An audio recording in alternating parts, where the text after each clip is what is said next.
বিপদ দিয়ে আপনাকে অ্যালার্ম করা হয় আল্লাহর পক্ষ থেকে। আপনি চলতে পথে হোঁচট খান, আল্লাহ আপনাকে অ্যালার্ম দেন, ফিরে আসো। চলছেন বিপথে, আল্লাহ পাকে অ্যালার্ম দেন, ফিরে আসো। আল্লাহ পাকের পক্ষ থেকে কিন্তু এগুলো আসে। আল্লাহ পাক আদম এবং হাওয়া আলাইহিস সালাম এবং আদম সন্তান সবাইকেই সৃষ্টি করেছেন। উদ্দেশ্য হচ্ছে আল্লাহ পাক আমাদেরকে জান্নাত দিতে চান। আল্লাহ পাক চান যে আমরা যেন জান্নাতে যাই। যদি আমরা জান্নাতে যেতে না পারি পরকালে, একটা কারণে যেতে পারবো না, অনলি একটা কারণ, সেটা হলো আমাদের নিজের দোষে। একটা কারণ, যারা জাহান্নামে যাবে মানুষ এবং জিনদের মধ্যে, নিঃসন্দেহে মহাবিশ্বে তারা ছাড়া জাহান্নামে যাওয়ার উপযুক্ত কেউ ছিল না। ও জাহান্নামে যাওয়ার উপযুক্ত ছিল বলেই আল্লাহ পাক তাকে জাহান্নামে পাঠাবেন।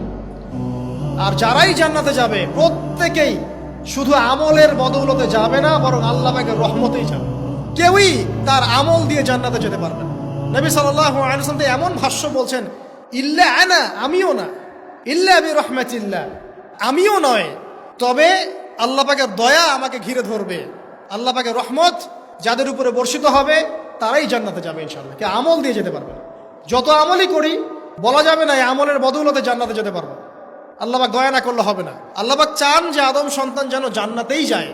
এই কারণেই সৃষ্টি করা, এই কারণেই আপনার ওহীভিত্তিক গ্রন্থগুলো পাঠানো, এই কারণে নবী রাসূল পাঠানো, আলেম ওলামা সৃষ্টি করা, মানুষকে সতর্ক করা, হায়াত দেয়া, বারংবার জীবনে চলতে ফিরতে আপনাকে অ্যালার্ম করা হয়, আল্লাহর পথে ফিরে আসেন, আল্লাহর পথে ফিরে আসেন।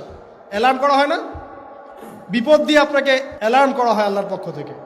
আপনি চলতে পথে হোঁচট খান, আল্লাহ আপনাকে অ্যালার্ম দেন, ফিরে আসো। চলছেন বিপথে, আল্লাহ পাকে অ্যালার্ম দেন, ফিরে আসো। আল্লাহ পাকের পক্ষ থেকে কিন্তু এগুলো আসে।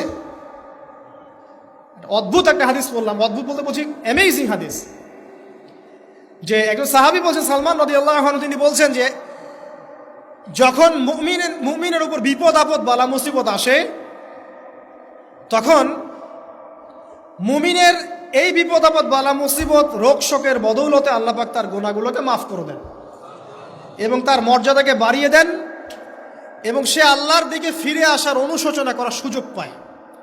আর যখন কাফের মুশরিক বা ফাসেক মানুষকে এইসব রোগ ব্যাধি বিপদ আপদ বালা মুসিবত ঘিরে ধরে, তার দৃষ্টান্ত সেই উটের ন্যায় যে উটটাকে তার মালিক বেঁধে রেখেছে, এরপর ছেড়ে দিয়েছে। সে উটটা বুঝতেও পারলো না কেন তার মালিক তাকে বেঁধে রাখলো আর কেনই বা তাকে ছেড়ে দিল। কথাটা কি বুঝতে পারছেন?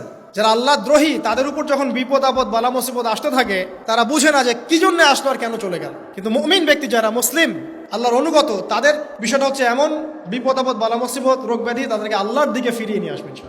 দেখুন, এই যে পৃথিবীতে নামিয়ে দেয়া, এরপর আল্লাহর পক্ষ থেকে ঐশী গ্রন্থগুলো পাঠানো,